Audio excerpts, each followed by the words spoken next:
Sebelum kita melangkah lebih jauh, kita ketahui terlebih dahulu apa itu yang dinamakan dengan peta konsep atau peta pemikiran atau rangkuman alur tentang isi buku fiksi atau non-fiksi yang dibaca. Membuat peta pemikiran adalah salah satu cara untuk membantu otak dalam memahami bagian-bagian dari sebuah buku, terutama buku non-fiksi. Dalam kegiatan membuat peta pemikiran ini, pembaca diajak untuk menjadi pembaca aktif karena akan menuliskan kembali bagian-bagian yang penting yang sudah dibaca sebelumnya. Jadi, pada dasarnya, peta konsep itu merupakan peta ataupun pola pemikiran dari sebuah metode untuk mengolah informasi secara keseluruhan melalui pemetaan peta pikiran berbentuk percabangan yang dituangkan langsung ke dalam media tulis, baik kertas ataupun digital. Umumnya, peta konsep berupa suatu percabangan dari bagan-bagan.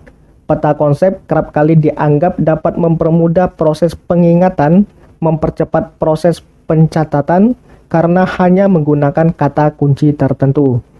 Dengan kata lain, peta konsep menempatkan gagasan yang paling umum pada posisi paling atas, kemudian diikuti oleh gagasan-gagasan yang lebih kecil atau yang lebih spesifik ke bawahnya secara hierarkis.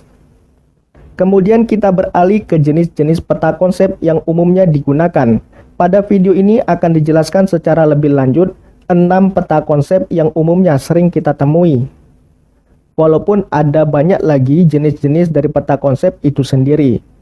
Pada bagian ini ada 6, diantaranya itu adalah pohon jaringan, rantai kejadian, peta konsep siklus, peta konsep laba-laba, peta konsep sederhana, dan peta konsep pohon. Mari kita bahas secara lebih lanjut satu persatu. Yang pertama, peta konsep pohon jaringan. Peta konsep pohon jaringan merupakan peta konsep yang ide-ide pokok suatu konsep dibuat dalam sebuah persegi 4, sedangkan beberapa kata yang lain dituliskan dan dihubungkan dengan garis-garis penghubung. Dan garis-garis penghubung tersebut menunjukkan hubungan antara ide-ide tersebut. Pada saat mengkonstruksi peta konsep pohon jaringan, tulislah topik itu dan daftarlah konsep-konsep utama yang berkaitan dengan konsep tersebut. Periksalah daftar dan mulai menempatkan ide-ide ataupun konsep-konsep dalam suatu susunan dari umum ke khusus. Cabangkan konsep-konsep yang berkaitan itu dari konsep utama dan berikan hubungannya pada garis-garis tersebut. Peta konsep berbentuk pohon jaringan ini sangat cocok digunakan untuk memvisualisasikan hal-hal sebagaimana berikut ini. Yang pertama, bisa menunjukkan hukum sebab akibat. Kedua, suatu hierarki. Ketiga, prosedur yang bercabang. Dan yang keempat, istilah-istilah yang berkaitan yang dapat digunakan untuk menjelaskan hubungan antar bagian. Kemudian yang kedua, rantai kejadian. Peta konsep rantai kejadian merupakan peta konsep yang dapat digunakan untuk menunjukkan suatu urutan kejadian, langkah-langkah dalam sebuah prosedur, atau suatu tahapan dalam suatu proses, seperti halnya dapat digunakan dalam melakukan suatu eksperimen. Langkah pembuatan peta konsep ini menggunakan rantai kejadian. Pertama-tama, temukan suatu kejadian yang mengawali rantai tersebut. Kejadian ini disebut kejadian awal. Kemudian, temukan kejadian berikutnya dalam rantai tersebut, dan lanjutkan sampai mencapai suatu hasil. Peta konsep rantai kejadian sangat cocok digunakan untuk memvisualisasikan langkah-langkah dalam suatu prosedur tertentu, memberikan tahapan-tahapan dalam suatu proses dan urutan suatu kejadian. Yang ketiga, peta konsep siklus. Peta konsep siklus adalah peta konsep yang di dalamnya membuat rangkaian kejadian yang tidak menghasilkan suatu hasil atau final. Kejadian terakhir pada rantai tersebut menghubungkan kembali pada kejadian awal, sehingga siklus berulang dengan sendirinya. Peta konsep siklus cocok diterapkan untuk menunjukkan hubungan bagaimana suatu rangkaian kejadian berinteraksi untuk menghasilkan suatu kelompok hasil yang berulang-ulang. Yang keempat, peta konsep laba-laba. Peta konsep laba-laba merupakan peta konsep yang biasanya digunakan untuk curah pendapat. Dalam melakukan curah pendapat, ide-ide berasal dari suatu ide yang sentral, sehingga dapat memperoleh beberapa ide yang bercampur aduk.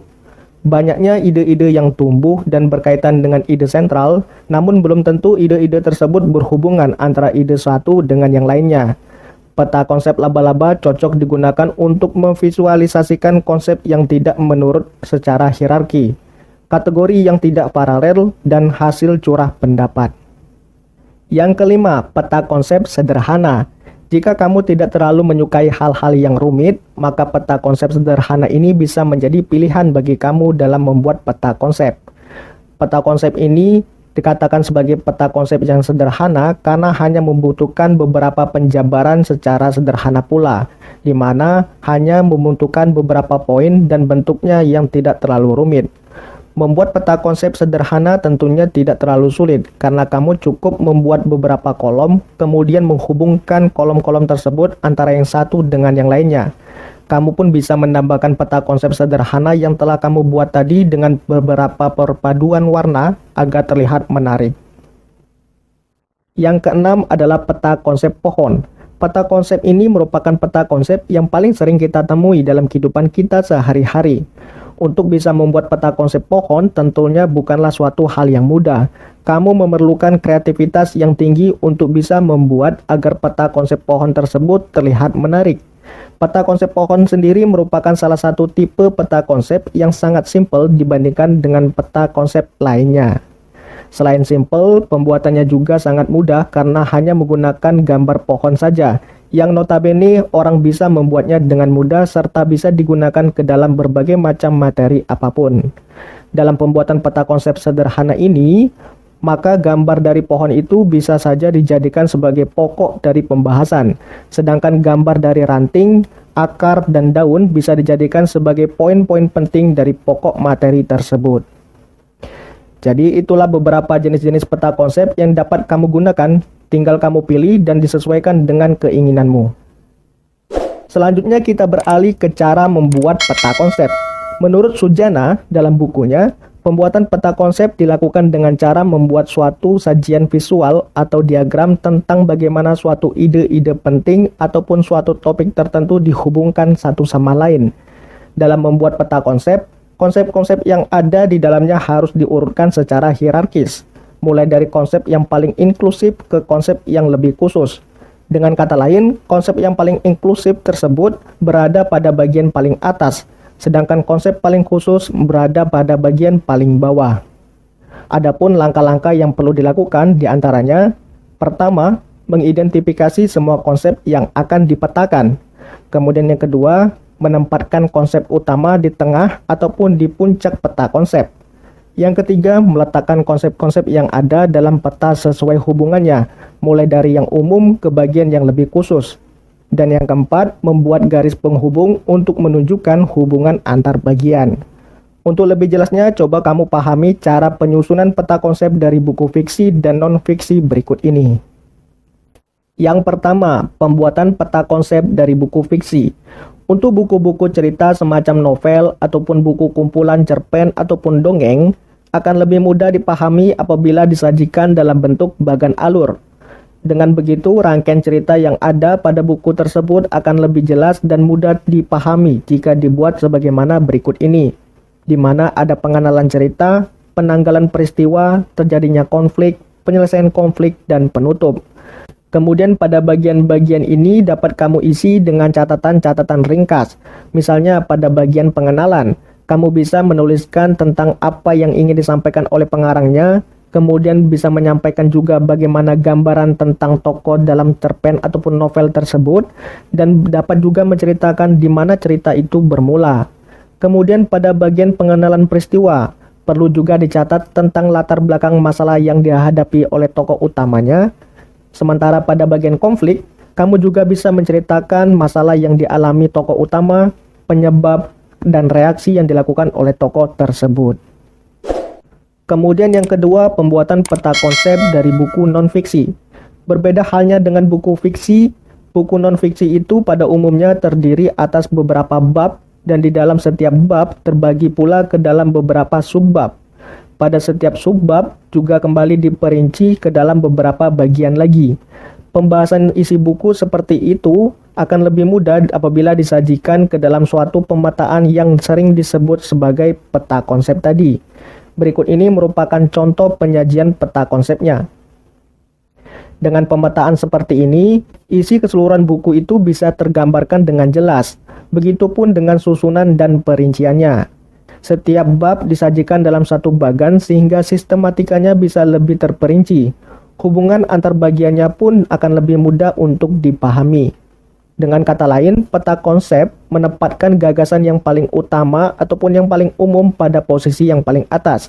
Kemudian diikuti oleh gagasan-gagasan yang lebih kecil ataupun yang lebih spesifik ke bawahnya secara hierarkis.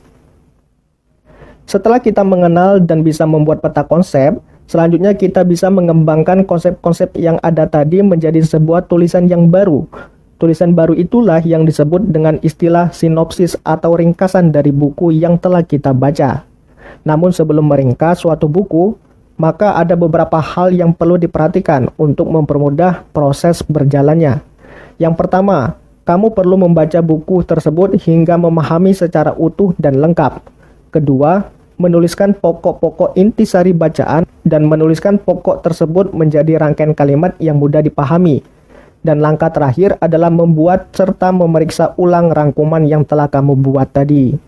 Jika ada yang perlu diperbaiki, segera diperbaiki. Jika ada yang kurang, segera ditambahi.